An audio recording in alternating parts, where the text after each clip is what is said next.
Boy, I can't wait to play this Portal game I've read so many good reviews on. So, where are the portals?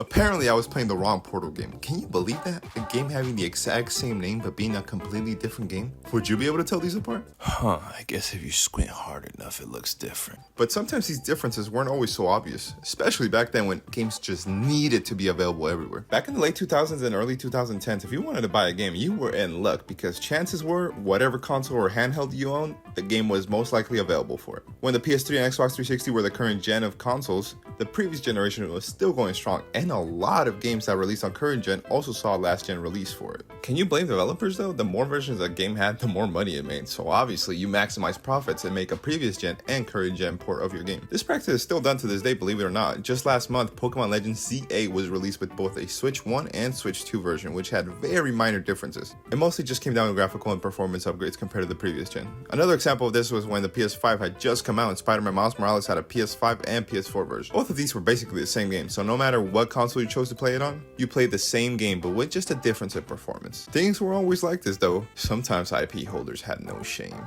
especially this fucker back then. But we'll get to him when we do. If an IP holder wanted to make a quick buck, they would release their game on everything. And I mean everything. Sure, it was nice to be able to play a game you wanted to play on any platform you wanted, but this led to confusion as somehow these two games were not the same game and played completely different. But of course, companies decided that more is always better. Clearly, this was the correct choice when developing your game since it opened up more opportunities for players to play your game. I mean, can you imagine having to live in a world where Ratatouille was not released on 11 different platforms? I wouldn't wish that on my worst enemy, let alone you guys. Ratatouille released in 2007, and as we all know, the movie was an instant classic. I mean, I wouldn't be exaggerating if I said that it's Pixar's best movie. Of course, it being such a good movie, you gotta make 11 games of it, right?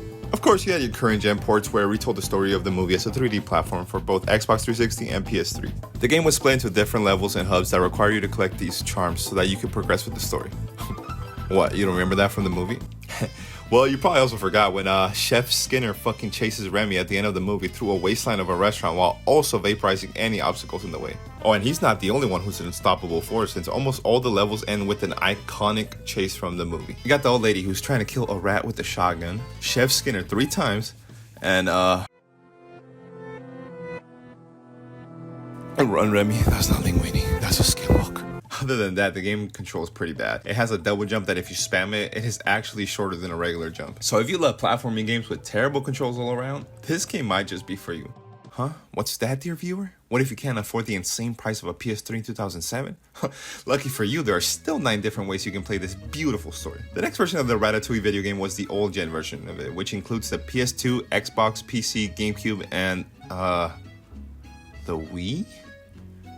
Dude, you gotta start hanging out with your own crowd. Anyway, this version of the game was essentially the same as the new gen version, but with downgraded graphics.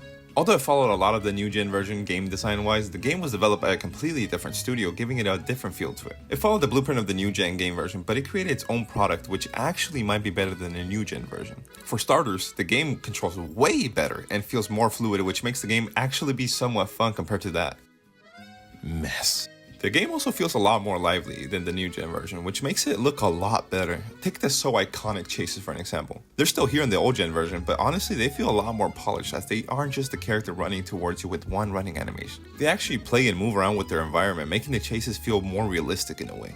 Let's compare Linguini with the Skinwalker from earlier. It's night and day when it comes to these two.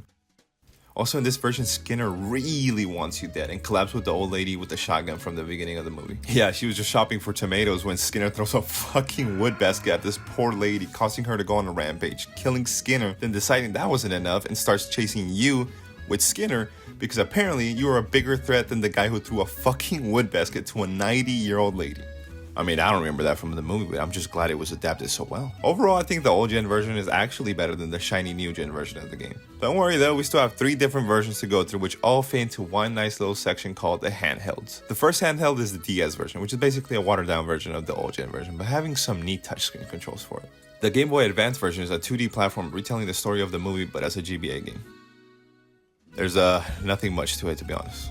The last version I want to talk about is the PSP version. So far, all these games have had something in common, despite being completely different games altogether. And that is the story following the story of the movie. All of these, no matter how they played, had the same story. So I guess if you want to stretch the truth, I could see someone saying it's the same game.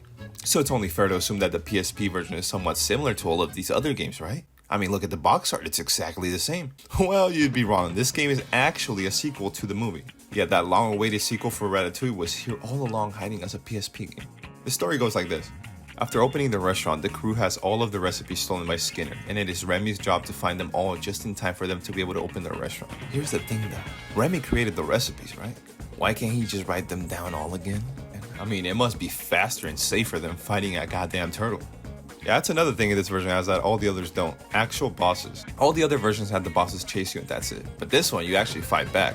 And you have to reduce their HP to 0. Don't you worry though, the iconic chases are still here, but they took a page from the new gen version, and it is way less polished. Other than that, it's your standard 3D platform where you collect shit, beat the level, beat the final boss, and you're done. The final boss, of course, being Chef Skinner, who, bless his heart, despite owning his own new restaurant, is still beefing with the rat. And to make things worse, the poor bastard actually loses to a rodent. Which reminds me of another man who also has a silly mustache and also loses to a rodent all the time. Obvious segue. Yeah, guys, that was smooth, right? Right? Sonic the Hedgehog. Oh yeah, baby, the blue blur. This guy's always down to keep it open and will release on anything. Hell, even his debut game is available on Sega Genesis and the Master System. I mean, they're practically the same, guys, right? Could you tell the difference?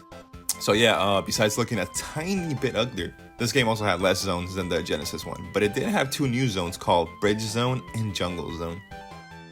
So it's safe to say that the guy who usually names these took the day off, yeah.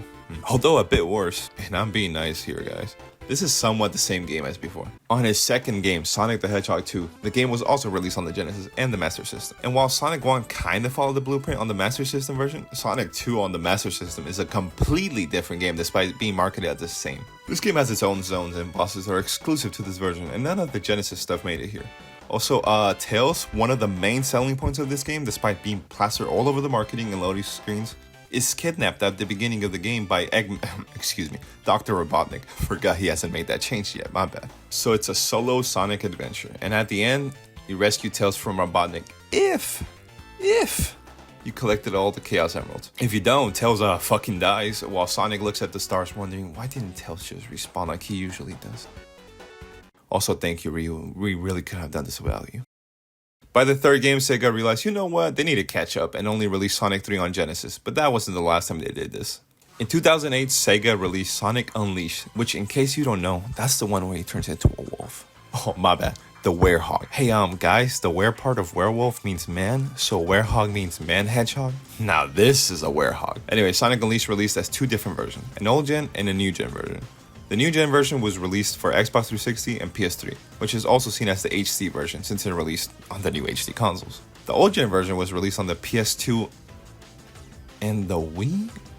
Again, buddy, you gotta start hanging out with your own crowd. Despite both of these versions following the same exact story, these 2 were completely different games, and obviously one looked better than the other.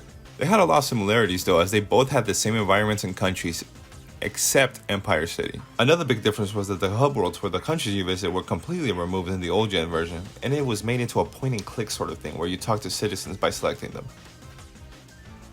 Also, the final boss was completely different.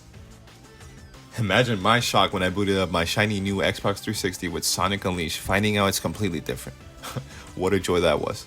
Although these games were different enough, they were similar enough as well, unlike Sonic Colors, which released with the Wii version and a DS version.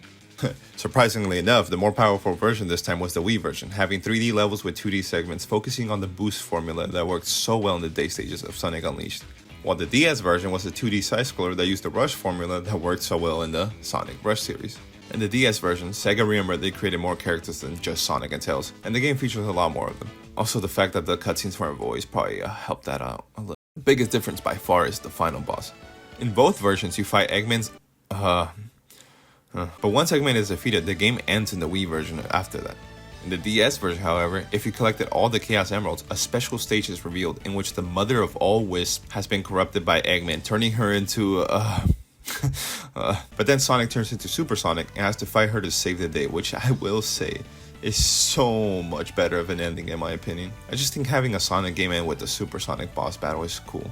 I don't know, maybe I just like the color yellow. I mean, one of my favorite games to play as a kid was SpongeBob Battle for Bikini Bottom on my GameCube, which was an amazing 3D platformer that released in 2003 with amazing gameplay and really creative bosses that perfectly fit the cartoon it was based on. If you were a kid and you had this game, I'm sure you loved every second you played this. Unless you played this game on the PC. Because what the fuck happened here, guys? Some poor kid out there bought this version thinking it was a console version and had to play this abomination instead. No, seriously, what the fuck happened here? What could have someone seen here that would have given away that it was a completely different game? Both of these have the same box art and same name. If you were fooled by this as a kid, I am so sorry for you.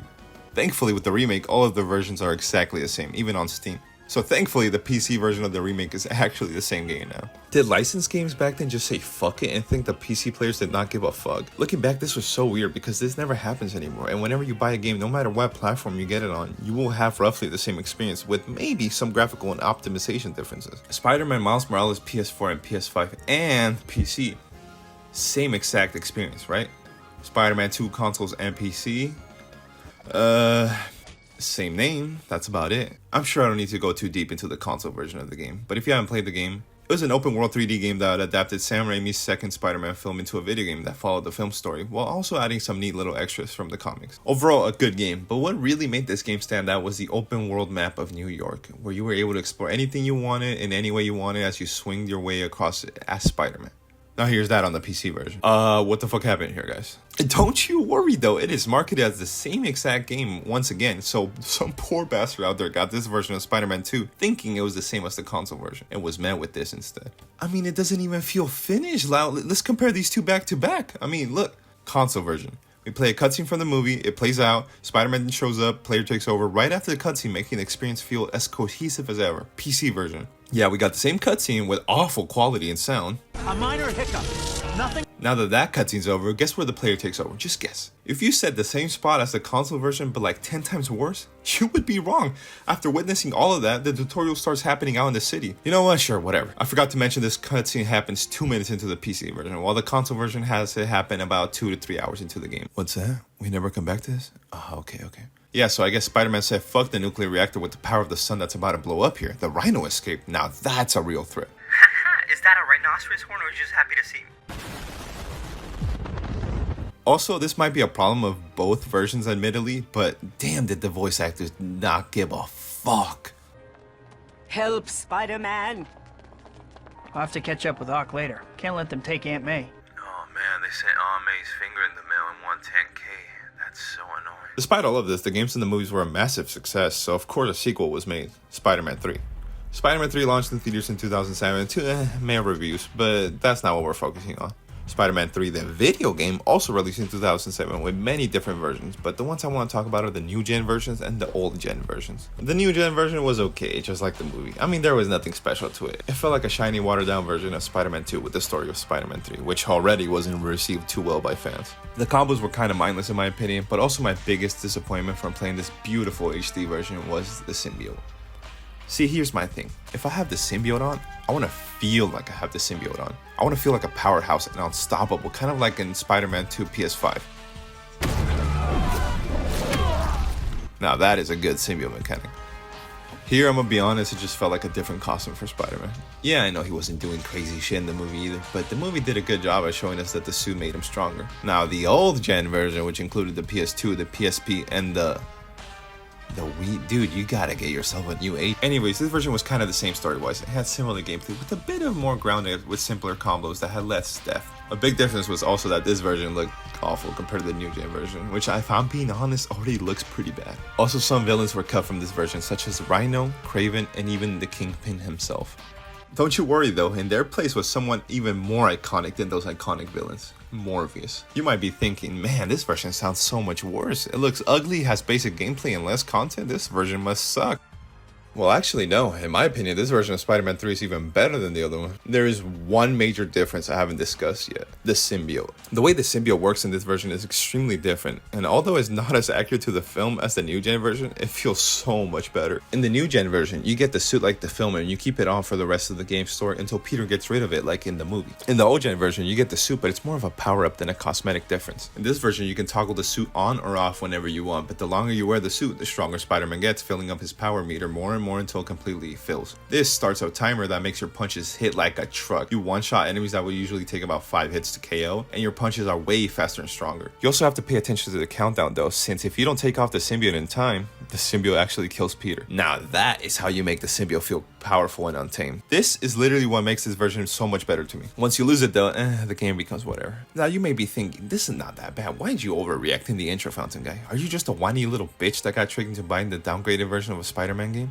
Yeah, let me show you an amazing game called Spider-Man Webs of Shadow. Now, Spider-Man Web of Shadows came out for the PS3 and Xbox 360, and it was this amazing 3D open world game where Spider-Man had to deal with saving the city from the symbiote invasion or help the symbiote invasion expand depending on what suit you chose to wear. This game released in 2008 and I just had to play. Unfortunately, a new console was worth one of your kidneys, so it was game over for little old Fountain Guy. Oh, but what's this? A PS2 version of the game? Was little old Fountain Guy going to be able to play this beautifully crafted game? Little old Fountain Guy ran as quickly as he could to his nearest GameStop and purchased himself a copy of the game and booted it up. It was finally happening.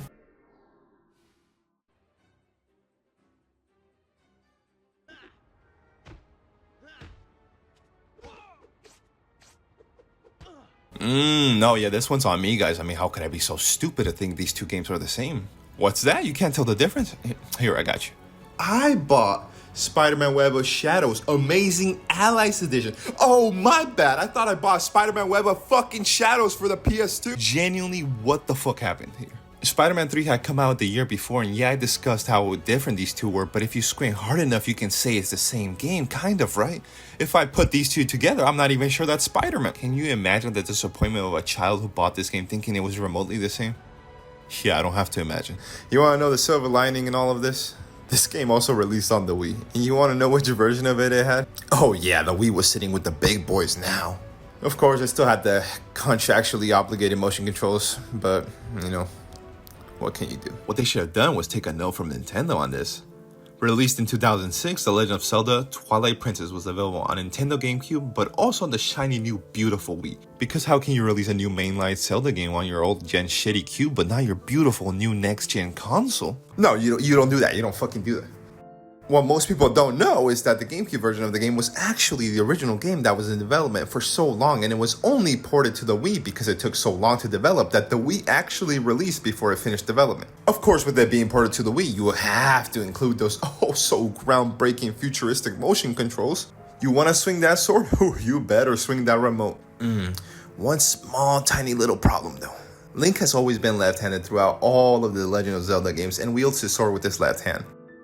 Here's a neat statistic. About 85% to 90% of the population in the world is right-handed. It's gonna be really awkward trying to swing that sword around, isn't it, Link?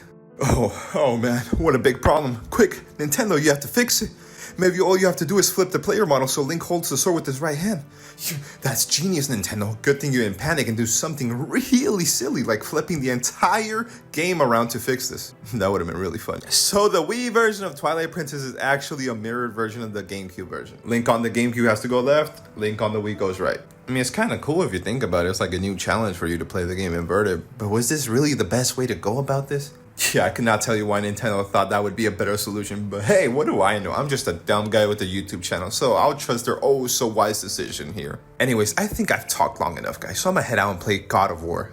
I heard this one was really good, so I'm actually really excited. Apparently, this was the reason to buy a PS4.